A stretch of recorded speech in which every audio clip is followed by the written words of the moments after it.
When I first met my husband, I knew that we had come from extremely different backgrounds. He was the firstborn of four kids, and his mother and his grandmother just like totally idolized him and spoiled him. I, on the other hand, and don't feel sorry for me, but I was in the middle of 10 kids.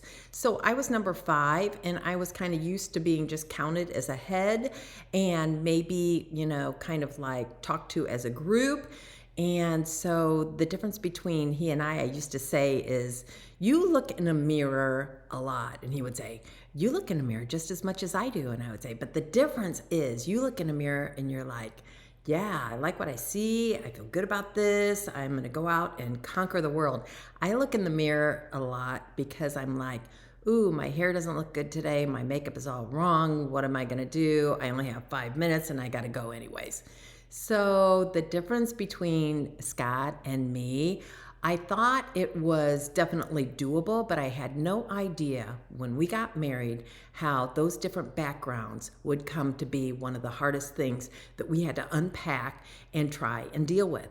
And I've been in a couple different situations where they've used analogies that were really good. One was a marriage enrichment program, and they used the analogy of you're walking into a movie and the movie is already halfway over. Scott's the movie. I'm walking in at the age that I meet him, at the age that I marry him, 27, and I'm trying to figure out what happened before this segment of the movie so that I can understand and catch up. Another analogy that was used just this past week in a marriage counseling session was that our partner is kind of like an iceberg, and 9% is above the water, but over time the iceberg will flip, and that other 91% is what we're going to see and deal with.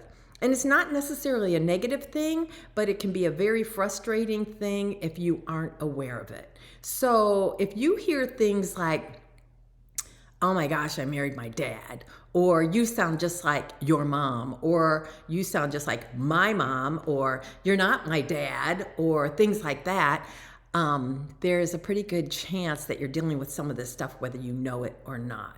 And so for us, it was a long time of like, why do you do the things you do? Where does it come from? Maybe you ought to look at that, and then being open to actually going back and unpacking some of the reasons that you do the things you do and why you do them.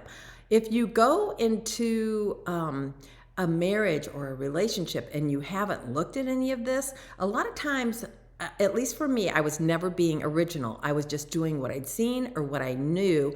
And then I would either regret that or say, where did that come from? Or that sounded just like my mom. What's going on?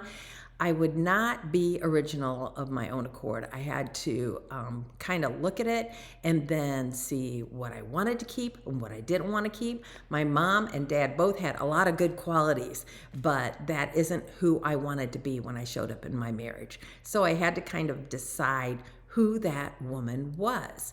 And again, without looking at it, I didn't really understand. There were a lot of things that maybe were unhealthy that I needed to look at. And then, like a good example is I was attracted for a long time after my first marriage. Well, my first marriage, my husband was 8 years older than me. When I left that marriage, I was attracted to men that were 10, 12, 15 years older than me. I think a big part of that, when I did some inventory and journaling and talked to my mentor about it, a big part of that was a desire to have more attention from my dad. And these men were kind of falling into this spot that my dad hadn't filled because there were 10 kids, there were 7 girls, and I wanted more of that from this guy that maybe was the age of my dad when I was looking for that from my dad.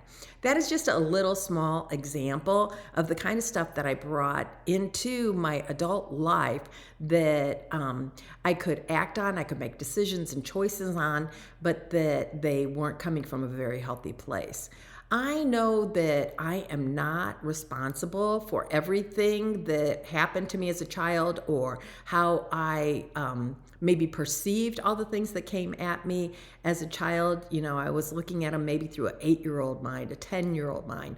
I'm not responsible for that, but I am responsible as an adult for how that affects my adult life, my relationships, how I raise my children, how I show up as a daughter, a mother, a partner, a girlfriend.